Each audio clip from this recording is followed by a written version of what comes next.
कक्षा 10 का विज्ञान विषय का पहला चैप्टर भोजन एवं मानव स्वास्थ्य के कुछ टॉपिक्स पर अपन चर्चा करने जा रहे हैं। अपन आज सीखेंगे, देखो मैंने की पॉइंट यहाँ लिख दिया है, अपन इस चीज को इस तरह से सीखेंगे कि अपने को इस चैप्टर में पढ़ना क्या है। जैसे सबसे पहले अपन पढ़ेंगे भोजन के बारे में, उसके बाद भोजन के प्रकार, उसके बाद कुपोषण पढ़ेंगे, उसके बाद कुपोषण के प्रकार और कुपोषण से होने वाले रोग।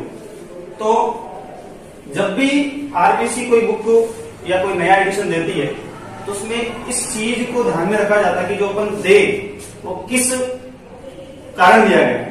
तो यही पार्ट भोजन एवं मानव स्वास्थ्य भी एक अच्छी सोच के साथ गवर्नमेंट के द्वारा दिया गया है, जिसके पीछे का उद्देश्य ये है कि आजकल जो फास्ट फूड की तरफ लोग सबसे ज्यादा बढ़ रहे हैं, उनमें भोजन के प्रति कौन से घटक इसमें उपस्थित है या नहीं, इस चीज की जानकारी नहीं देती तक जो कुछ मिलता है वही खा लेता था।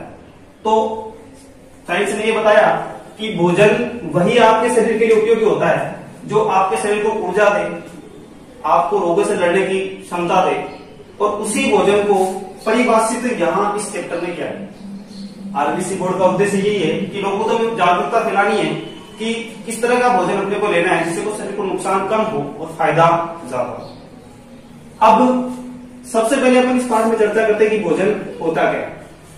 तो भोजन जिस प्रकार अपन ये देखते हैं कि किसी भी वाहन को चलाने के लिए ईंधन की आवश्यकता होती है, उसी प्रकार मानव शरीर को चलाने के लिए भी ईंधन की आवश्यकता होती है, और वही ईंधन भोजन के रूप में जाना जाता है। भोजन अपने शरीर का ईंधन है जो हमें ऊर्जा देता है, प्लस रोगों से लड़ने की क्षमता देता है, रोगों से लड़ने की क्षमता देता है, और शरीर की मरम्मत एवं देख रेख करता है।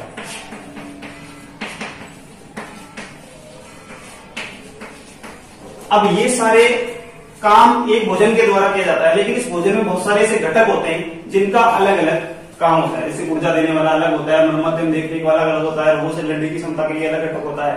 तो अपन उन्हीं भोजन के उन्हीं घटकों के बारे में इस चैप्टर में चर्चा करेंगे। तो अपन भोजन को परिभाषित करने के लिए यदि देखें कि भोजन होता क्या है, तो भोजन वह ईंधन है जो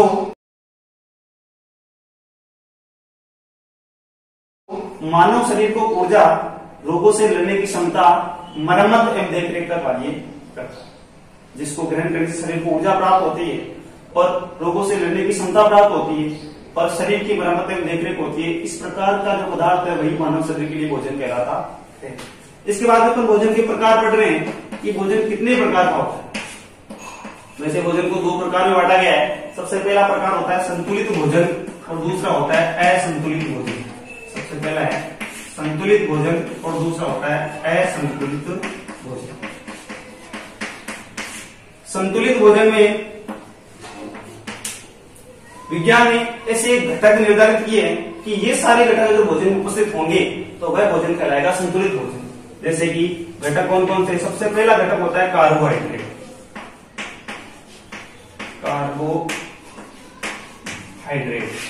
दूसरा होता है प्रोटीन, तीसरा होता है वसा, चौथा होता है विटामिन, और पांचवा होता है खनिज लवण प्लस जल। इन घटकों को भी अलग अलग प्रकार से बांटा गया है। जैसे कार्बोहाइड्रेट होता है वो शरीर को ऊर्जा देने का कार्य करता है, प्रोटीन होता है वो शरीर की मरम्मत का कार्य करता है, वसा होता है जो शरीर में चिकनाई देने का काम करता है, विटामिन होता है जो रोगों से लड़ने की क्षमता देता है, खनिज लवण एवं जल ऐसे होते हैं जिनसे बहुत सारे ऐसे विटामिन अपने को प्राप्त होते हैं, जल होता है जो सभी कामों में आवश्यक जरूरी होता है कि इन सब का पाचन, इन सबको क्रियाविधि कार्यरत करने के लिए जल की आवश्यकता सबसे ज्यादा होती है। तो संतुलित भोजन के लिए अपन परिभाषा की बात देखें तो संतुलित भोजन की परिभाषा होती है कि संतुलित भोजन वह भोजन होता है जिसमें सभी प्रकार के घटक जैसे कि कार्बोहाइड्रेट, प्रोटीन, वसा, विटामिन, खनिज लवण, जल उपस्थित हो, भोजन संतुलित भोजन कहलाता है। और अगर इनमें से एक की भी कमी है तो वह भोजन असंतुलित भोजन कहलाता है। संतुलित भोजन और असंतुलित भोजन के बारे में अपने पढ़ लिया कि संतुलित भोजन तो होता है जिसमें सारे घटक, भोजन के सारे अवयव जैसे कि कार्बोहाइड्रेट, प्रोटीन, वसा, विटामिन, खनिज लवण, जल उपस्थित हो, वह भोजन संतुलित भोजन कहलाता है। और वह भोजन जिसमें इनमें से किसी एक की भी कमी हो तो वह ऐसा भोजन असंतुलित भोजन कहलाता है। और एक की भी कमी होती है, जिससे जैसे इनमें से किसी एक चीज की कमी आती है वैसे ही शरीर रोगों का शिकार हो सकता है।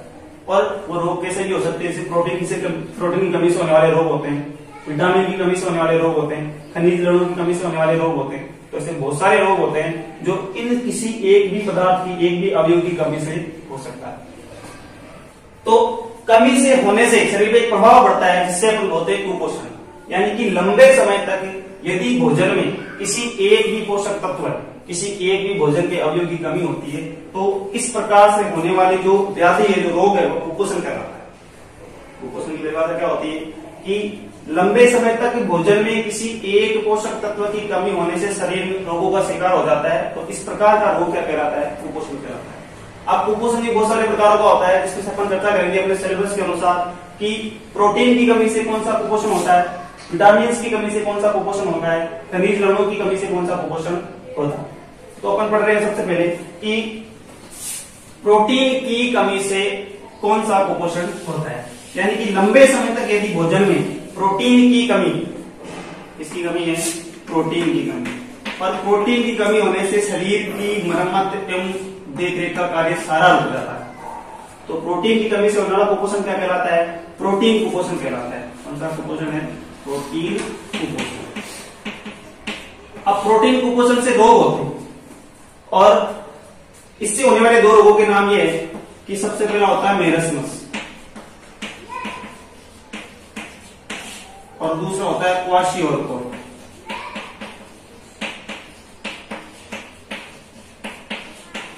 तो सीधा सीधा एग्जाम में ये पूछता है कि प्रोटीन कुपोषण क्या होता है और इससे होने वाले किन्हीं दो रोगों के बारे में लिखिए। तो प्रोटीन कुपोषण के बारे में अपन देखते हैं कि प्रोटीन की यदि लंबे समय तक भोजन में कमी है तब इस प्रकार का जो कुपोषण है वो प्रोटीन कुपोषण कहलाता है। इसकी कमी से, इस कुपोषण से शरीर में दो तरह के रोग हो जाते हैं, मेरस्मस और क्वाशियोरकोर। मेरस्मस में क्या हो जाता है प्रोटीन कुपोषण से कि भूकंप लगती है, भूकंप लगना, बेचैनी रहना,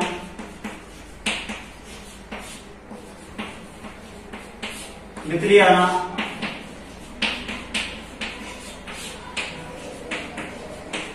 और शरीर में कमजोरी महसूस होना, ये सारे लक्षण मेरस्मस रोग के होते हैं। और आदमी का शरीर होता बिल्कुल पतला, उसकी हड्डियां दिखने लग जाती है, इस प्रकार रोग मेरस्मस रोग है। और क्वाशियोरकोर रोग में भी ये होता है, क्वाशियोरकोर में आदमी को भूकंप लगती है, आंखें कांति होकर अंदर की तरफ लग जाती है, बिल्कुल छोटी छोटी आंखें हो जाती है। इस प्रकार का जो रोग होता है क्वाशियोरकोर है। यानी कि बचपन में जब बच्चे की जब सबसे ज्यादा प्रोटीन की जरूरत होती है और प्रोटीन प्रचुर मात्रा में नहीं मिलता है, तो इस प्रकार से जो रोग हो जाते हैं वो मेरस्मस और क्वाशियोरकोर है। मेरस्मस में आपको दोनों के लक्षण एक तरह के होते हैं, लेकिन इसमें क्या होता है कभी कभी पूरे शरीर तो पतला और जो पेट का हिस्सा है वो थोड़ा बाहर निकल जाता है। इस प्रकार का जो होता है क्वाशियोरकोर होता है, आंखें कांधीन होकर अंदर धस जाती है, बिल्कुल आंखों की चमक चली जाती है। इस प्रकार के जो रोग होते हैं वो प्रोटीन कुपोषण से होते हैं। इस कुपोषण से बचने के लिए शरीर में प्रोटीन की मात्रा सबसे ज्यादा लें। अब प्रोटीन, मांस, मछली, अंडा, इन सब में प्रोटीन पाया जाता है, दूध होता है, इन सब में प्रोटीन है। तो ये सब प्रोटीन, सोयाबीन है, ये सब प्रोटीन के स्रोत है जिनको अपने भोजन में उनकी मात्रा बढ़ानी है, जिससे कि अपन इस प्रकार के कुपोषण का शिकार ना हो। दूसरे कुपोषण के बारे में अपन चर्चा करें तो वो होता है विटामिन कुपोषण। अब मैं आपको विटामिन कुपोषण में इधर नाम लिख देता हूं विटामिन का, कौन सा विटामिन होता है, उससे कौन सा कुपोषण होता है, विटामिन, और इससे रोग कौन सा होता है, ये रोग इधर लिखेंगे, और इस रोग के लक्षण क्या होते हैं वो लक्षण भी अपन इधर लिख देते हैं। सबसे पहले अपन विटामिन ए की बात करते हैं। विटामिन ए, विटामिन ए होता है जिसकी कमी से शरीर में रोग हो जाता है रतौंधी। और रतौंधी रोग के लक्षण क्या है कि रात के समय या कम प्रकाश में कम दिखाई नहीं देता है। रात के समय कम दिखाई देगी। ये कौन से विटामिन की कमी से होता है, विटामिन ए। विटामिन ए है जिसकी कमी से रोग हो जाता है रतौंधी रोग, और इसके लक्षण है कि रात के समय व्यक्ति को कम दिखाई देता है या धुंधला दिखाई देता है। इस प्रकार के लक्षण आते हैं रतौंधी रोग में जो विटामिन ए की कमी से होता है। दूसरा अपन विटामिन बी, दूसरा अपन लिखते हैं विटामिन डी। जैसे विटामिन डी में विटामिन के बहुत सारे प्रकार होते हैं, बी के, B1, B2। विटामिन डी की एक पूरी फैमिली है, vitamin B1, B2, B3, B5, B6, B12, जिनके अलग अलग नाम होते हैं। विटामिन डी है जिसको अपन बोलते हैं थायमीन, और इस थायमीन विटामिन की कमी से विटामिन B1 की कमी से हो जाता है, ये बी हो चाहे B1 हो, इसको बोलते हैं बेरी बेरी रोग होता है।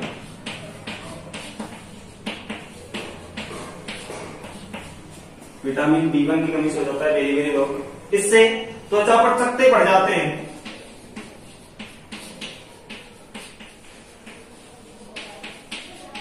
फुफड़ियां जम जाती है,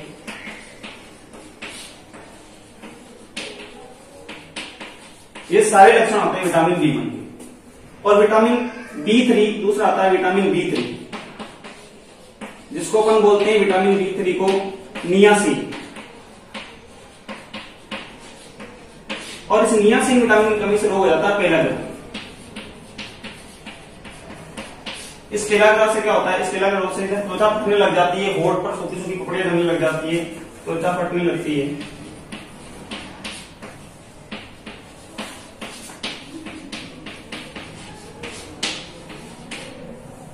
ये पेलाग्रा रोग के लक्षण है। और विटामिन B3 का देखो साइंटिफिक नेम विटामिन ए है, जिसका कमी से हो जाता है रतौंधी रोग, रात के समय कम दिखाई देता है या धुंधला दिखाई देता है। विटामिन B1 है जिसका वैज्ञानिक नाम होता है थायमीन, जिसकी कमी से बेरी बेरी रोग हो जाता है, त्वचा पर चकत्ते पड़ जाते हैं, कपड़े जम जाती है। विटामिन B3 का नाम है नियासिन, जिससे पेलाग्रा नामक रोग हो जाता है, त्वचा फटने लगती है। इसमें चौथा आता है विटामिन सी। विटामिन सी है जिसको अपन बोलते हैं एस्कॉर्बिक अम्ल।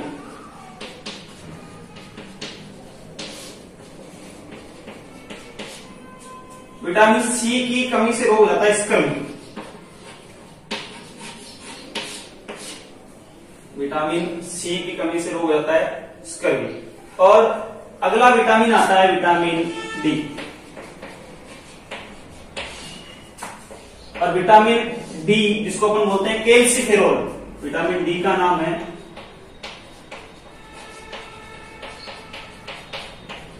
कैल्सिफेरॉल। विटामिन डी से जो रोग होता है, जैसे शरीर की हड्डियां मुड़ जाती हैं और घुटने पास पास आ जाते हैं, हड्डियां मुड़कर घुटने पास पास आ जाते हैं। इस प्रकार विटामिन क्वेश्चन यही पूछता है कि विटामिन ए की कमी से रोग कौन सा होता है, उसके लक्षण क्या है। विटामिन B1 बेरी बेरी रोग होता है, त्वचा पर चकत्ते पड़ जाते हैं। विटामिन B3 पेलाग्रा रोग होता है। कई बार क्वेश्चन पूछा गया विटामिन B3 से। विटामिन सी का वैज्ञानिक नाम एस्कॉर्बिक अम्ल होता है। विटामिन डी का वैज्ञानिक नाम कैल्सिफेरॉल होता है। विटामिन सी से स्कर्वी रोग हो जाता है। विटामिन डी से हड्डियां कमजोर हो जाती है, हड्डियां मुड़ जाती है और घुटने पास हो जाता है। इस प्रकार का रोग होता है विटामिन डी से होता है, विटामिन डी की कमी से होता है। ठीक है, ये सारे आपको याद करने के बाद इससे बचाव के उपाय, जैसे विटामिन ए किसमें पाया जाता है, विटामिन बी किसमें पाया जाता है, सी किसमें पाया जाता है, विटामिन डी किसमें पाया जाता है, ये सब पोषक तत्व अपने को लेने हैं जिससे कि अपन विटामिन कुपोषण से बच। अगला अपना जो टॉपिक आता है कि खनिज लवणों से कौन कौन से रोग होते हैं और खनिज लवणों का जो कुपोषण होता है उससे होने वाले रोग कौन कौन से हैं। जैसे खनिज लवणों में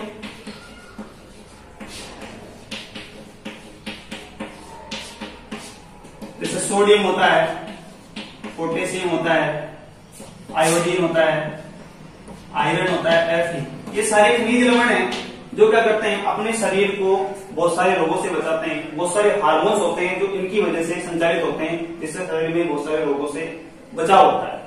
सोडियम, पोटेशियम, आयोडीन और ये आयरन। आयोडीन और आयरन के बारे में सबसे ज्यादा क्वेश्चन पूछा जाता है बोर्ड एग्जाम में कि आयोडीन की कमी से अपने शरीर में कौन सा रोग हो जाता है। तो खनिज लवण में जो आयोडीन है वो समुद्री जल में जो नमक होता है जिसमें पाया जाता है आयोडीन, और इस आयोडीन की कमी से शरीर में रोग हो जाता है कौन सा, जिसको हिंदी में बोलते हैं गलगंड या झींगा रोग, और इंग्लिश में बोलते हैं गोइटर। आयोडीन की कमी से गलगंड या झींगा रोग हो जाता है, जिसमें गला सूजकर मोटा हो जाता है। क्योंकि आयोडीन की कमी से जो गले में थायराइड ग्रंथि है उससे स्रावित होने वाला जो थायरोक्सिन हार्मोन है वो स्रावित नहीं हो पाता है और शरीर में गलगन या झिंगा रोग का शिकार हो जाता है, थायरोक्सिन हार्मोन। दूसरा सबसे ज्यादा क्वेश्चन है कि आयरन, जिसको अपन लोहा बोलते हैं, आयरन Fe, आयरन Fe, इसकी कमी से शरीर में रोग हो जाता है कि हीमोग्लोबिन की कमी हो जाती है।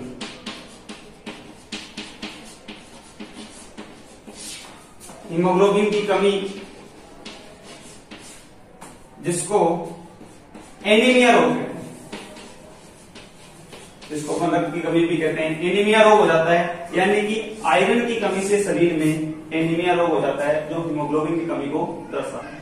सोडियम पोटेशियम होते हैं, सोडियम और पोटेशियम काम है शरीर में अवयवों का संचरण करना, शरीर में विद्युत अपघटन को संचरण करना, ये सारे काम सोडियम पोटेशियम के होते हैं।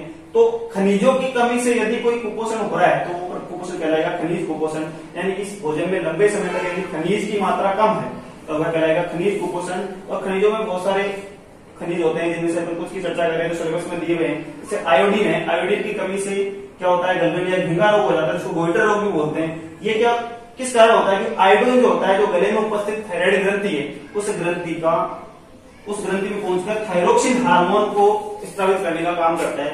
यदि ये हार्मोन स्रावित नहीं होता है तो शरीर में गलगन या झिंगा रोग हो जाता है। आयरन होता है जो क्या करता है, शरीर में हीमोग्लोबिन की मात्रा को नियंत्रित करता है। हीमोग्लोबिन जो आरबीसी में पाया जाता है, अगर इसकी कमी हो जाएगी तो शरीर में एनीमिया रोग हो गया। एनीमिया रोग हो गया इसका मतलब किसकी कमी है शरीर में, आयरन की। अब इसके बाद अपने कुपोषण से होने वाले रोग पढ़ लिए, कुपोषण के प्रकार पढ़ लिए, कुपोषण और भोजन। अगला अपना नया टॉपिक आता है, इसी चैप्टर का है, जिसको अपन जल। अब जल की कमी से भी कुपोषण होता है, लेकिन अपने को पता होना चाहिए किस प्रकार का जल हमें सेवन करना है। कई बार बोर्ड एग्जाम में क्वेश्चन आए हुए हैं कि जल शरीर को ऊर्जा या कुछ भी प्रदान नहीं करता, लेकिन फिर भी शरीर के लिए सबसे अति आवश्यक जो तत्व होता है वो जल होता है, क्योंकि सारी रिएक्शन को कंप्लीट करने के लिए जल सबसे आवश्यक पदार्थ होता है। जल में दूषित जल कौन सा है, शुद्ध जल कौन सा है,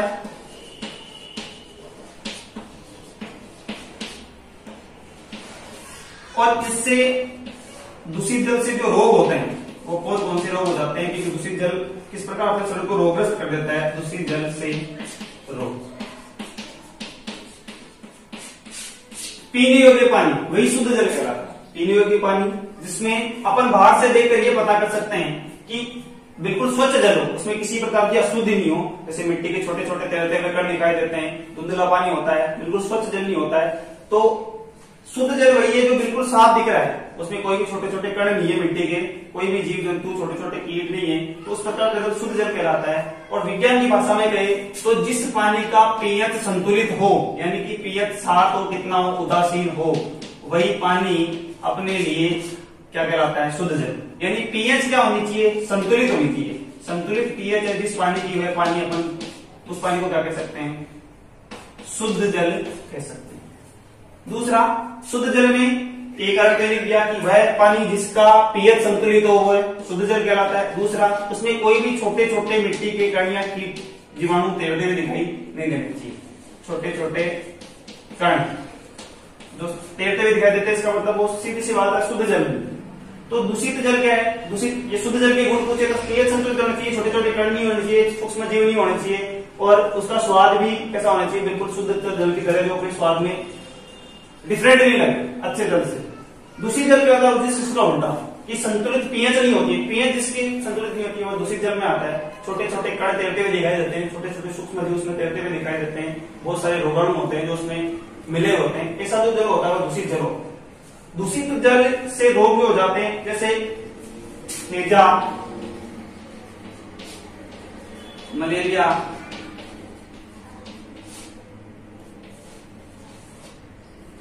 पेचिस,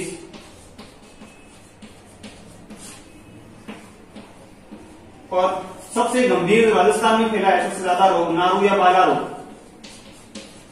ये सारे रोग ऐसे हैं जो दूषित जल के कारण, हैजा जैसे पानी बड़ा रहेगा उसमें अगर बहुत सारे कीटाणु मिल गए तो इस प्रकार का जल के सेवन में एजाज से गंभीर बीमारी हो जाती है, जिससे कई बार व्यक्ति की मृत्यु भी होती है। मलेरिया है, अगर कहीं खुला पानी पड़ा रहेगा और दूषित जल है और उसमें बहुत सारे मच्छर जन्म लेंगे, तो उनमें से कोई मच्छर होंगे जो मलेरिया रोग को जनित करने वाले होंगे, तो उससे भी अपने को बहुत सारे रोग हो जाते हैं। पेचिस है, उल्टी दस्त है, ये सारी बीमारियां दूषित जल पीने से होते हैं। और नारू वाला रोग होता है जो दूषित जल के पीने से होता है। इस नारू वाला रोग का जो रोग कारक होता है वो ड्रेकनकुलिस मेडिसिस होता है। ड्रेकनकुलिस मेडिसिस। कई बार पूछा जाता है कि नारू वाला रोग का रोगजनक क्या होता है, तो उसका नाम है ड्रेकनकुलिस मेडिसिस। इसका रोगजनक है जो दूषित जल के कारण पनपता है। अगर पानी में कहीं भी गंदगी मिली हुई है या पानी शुद्ध नहीं है, तो कुछ दिनों बाद में उसमें एक जीवाणु उत्पन्न हो जाएगा जिसको बोलते हैं ड्रेकनकुलिस मेडिसिस, उससे नारू या वाला रोग होता है। ये रोग एक बहुत ही गंभीर रोग होता है, जिससे व्यक्ति की मृत्यु तक हो सकती है। ये केवल किससे फैलता है, दूषित जल से फैलता है। अब इन सब के बाद जैसे कई बार होता है भोजन की कमी से भी रोग हो जाता है, भोजन की अधिकता से भी रोग हो जाते हैं। आज के इस युग में जो संतुलित भोजन है वो मिलना बहुत मुश्किल है, लेकिन व्यक्ति जो फास्ट फूड के चक्कर में या जो फिर कई पदार्थ होते हैं, सिंथेटिक कई पदार्थ होते हैं, उनके चक्कर में पड़कर अपने शरीर का नुकसान खुद कर लेते हैं। जैसे कई पदार्थ होते हैं, इनमें कई ऐसे अम्ल होते हैं जो शरीर की हड्डियों को गला देते हैं। हार्मोनिक अम्ल होते हैं, फॉस्फोरिक अम्ल होते हैं, बहुत सारे अम्ल होते हैं जो कि पेय पदार्थ में उपस्थित, जैसे कोल्ड ड्रिंक्स होती है, ये सब होते हैं पेय पदार्थ जिनमें ये अम्ल उपस्थित होते हैं जो शरीर का बहुत ज्यादा नुकसान करते हैं। फास्ट फूड होता है जिसको अपन जंक फूड भी बोलते हैं, फास्ट फूड भी बोलते हैं। ये क्या करता है, ये भी शरीर की उसमें आवश्यक पदार्थों की मात्रा कम होती है, स्वादिष्ट होता है लेकिन आवश्यक पदार्थ जो शरीर को चाहिए होते हैं उन सबकी कमी होती है, उसको जंक फूड बोलते हैं। इससे भी शरीर बहुत सारे रोगों से ग्रसित हो जाता है।